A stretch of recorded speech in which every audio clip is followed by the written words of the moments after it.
We are looking at sapsailing.com, which has tons of fantastic data for you to analyze your sailing. My name is Andy Rice, and I'm speaking to Rasmus Kostner, who races in the Extreme Sailing Series.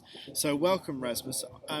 You're part of a team that has raced for SAP for the last few years on the Extreme Sailing Series. It used to be in Extreme 40s. This year, for the first time, it's in foiling GC32. So before we dig into the detail, just tell us a little bit about how different it is racing the foiling GC32 compared with what you're used to.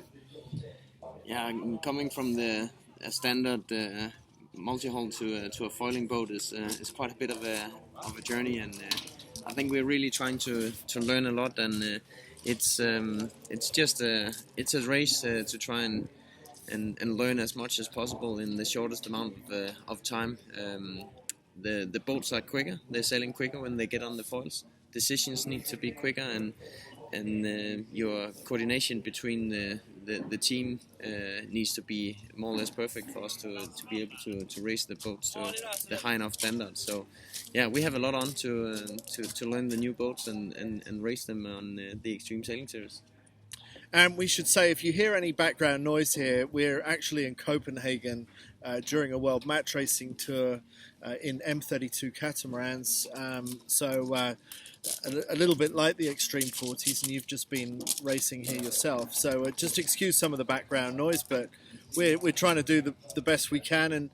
And what I've brought Rasmus along for is to show you how he uses the data, how the SAP team analyse how their racing is going in the Extreme Sailing Series. So Rasmus, here we are, we're looking at this particular page. So if we go to the sapsailing.com website, you click on events, you see a number of events, and we've clicked on this one that we're looking at now. So this was in Qingdao, China, at the end of April in 2016.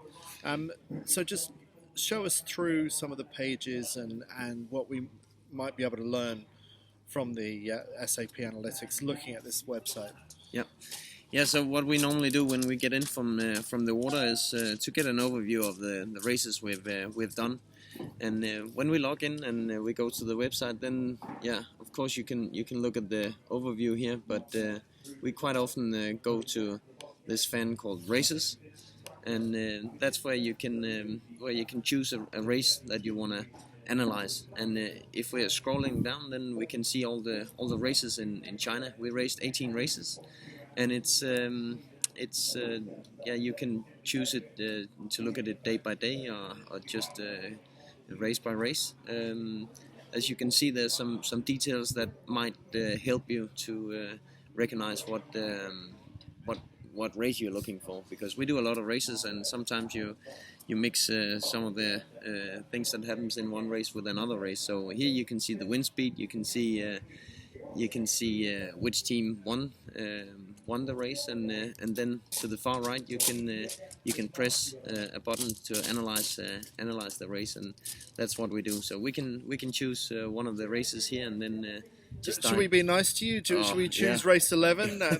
I see that SAP Extreme Sailing Series team won that particular race. So should we click on Analyze Race and see how it panned out? Yeah, let's see how we managed to do that. Okay, Analyze Race. We've just clicked and we're just waiting for that to come up.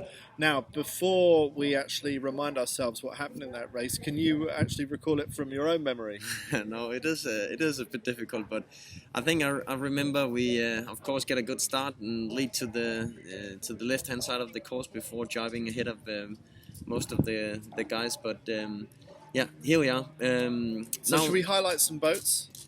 Yeah, we can do that. So to the right, then we see the tracking from the teams. We see the start line, and highlighted with some white flashes around a red buoy is the first mark that we're gonna round. So that gives you a little bit of overview of where you're going to, and as you can see, then this is captured from the very moment of the start, and we are marked on the left hand side here with the competitors. Then you can highlight some boats where you'll see the track in the color of your team. So on the Extreme Sailing Series, we are represented with the gold color, and other teams have their color representing the team. So it's quite easy to get the overview of where the boat has gone and see the track. But what we often do is we're looking at how we get to the reach mark, and quite quickly scroll forward to the reach mark down the lower end of the. That's where it says M1, is it? Yeah, that's the Mark 1. So we could just show people watching this, bottom left, we got this play button, right? Yeah. So that plays in real time. Yeah. And as you can see, then there's also a video integration. So at the same time as looking at the track, then we can actually see the video. It's synced with the broadcast from the Extreme Sailing Series. So it's a very nice feature, and it does link up. So when you're scrolling, then you get to the part with where the video is. So as you can see, it's one of the key elements in winning this race for us is being first at the reach mark. Unfortunately, in China, it was so light conditions and very puffy that being first around the reach mark wasn't always a winning factor, where other boats could actually catch up quite easy. But so far so good in this race for you. Very good. I think what we do when we are looking at races like this, if you just pause a bit, we know that the start is very essential and very important. And for us to get a better idea of how we accelerate, what angles we're doing, then we're diving into more details. So I think that's the beauty of this program, where you get the overview. It's very easy to see our position compared to the other teams, and we can also dive into more details if we would like to understand why we win this one, or more importantly to try and see what we can do better in races where we're not winning. So one really crucial thing for the start is your acceleration towards the start line. And what I normally do when we get in and look through the races is to get to like 30-40 seconds before the start, and then look at the acceleration, and obviously you can see the position. So if we just pause here, and then the arrow next to, if you just press that one, yeah, then we get some more details now on how we the data from the timing. And one thing that we look at is on the far right here. That's the timing to the start. So here we go back and forth, and then we can see how our position is in this start. And one thing that is very important in this start is we have a relatively early lineup. So we position and ourselves in the area where we want to start. This is 1 minute before. We are one of the first boats to line up. And if you go to like 30 seconds before the start, then that's where everybody is more or less positioned, and now it's more about your acceleration towards the start line. So from 30 seconds before the start to 10 seconds before the start, everybody actually want to be quite slow and hang on to that position. And one crucial thing is to have separation to leeward. So you can see us in this picture with good separation down to, I think it's the Turkish team, or is it a Linky? No, it's the Turkish team down to leeward. So we have a lot of separation, so we can actually choose the moment we want and bear away and accelerate towards the line. So now this phase is the acceleration. You want to hit the line with speed at the fastest angle you can. And in China, it was very important to have deployed the Jenniger and aiming at the right angle. So we nail this perfect in this start, and you see us advancing on the rest of the fleet and manage to get ahead. But if we just pause here, then one nice feature in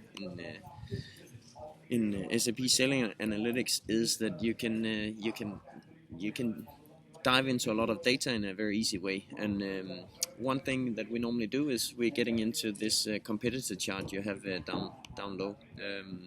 Now it's the gap between the boats, and it's not so important for the start.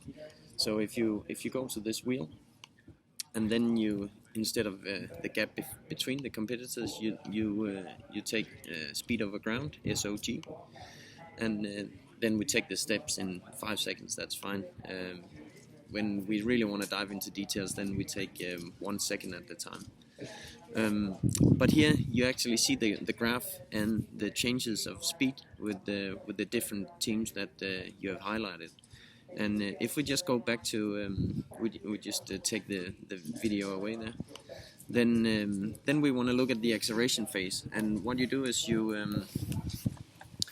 you can zoom in on an area that is important. And now I'm taking 30 seconds before and 30 seconds after the start. I think just to make it even better, I'll just go for the 1 second resolution here.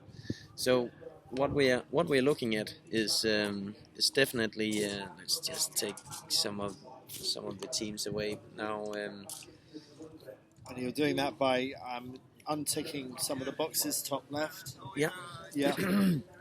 So one team that we can take away here is Team Turks. We see they're quite far behind us, but at the reach mark. But as you can see, we are more or less same speed for the lineup, the phase where you position yourself, and for the acceleration that is down here somewhere. Is you can see Team Turks are accelerating a little bit too early, and then they get too close to the line and can accelerate at the same paces as we can. So I think what we're looking for is this acceleration pace change in speed that is very good for us, and better than Team Turks, and better than Oman Air to win with. So when we're looking at the video, when we're looking at our debriefs, then the angles and the execution of this is something that we want to be able to execute over and over again. So you see how quick acceleration we get to a top speed that is higher than the other 3 teams we have highlighted here. Yeah. And that's one of the really key things in these starts. It is you want to be close to the line, because that gives you the opportunity to bear away and not be locked by other teams. On the other hand, you also need some distance to the line to accelerate, and being able to accelerate very quickly is obviously giving you some advantages. And the combination of the sail trim and angle of the boat towards the wind is something that is very key in this successful start for us.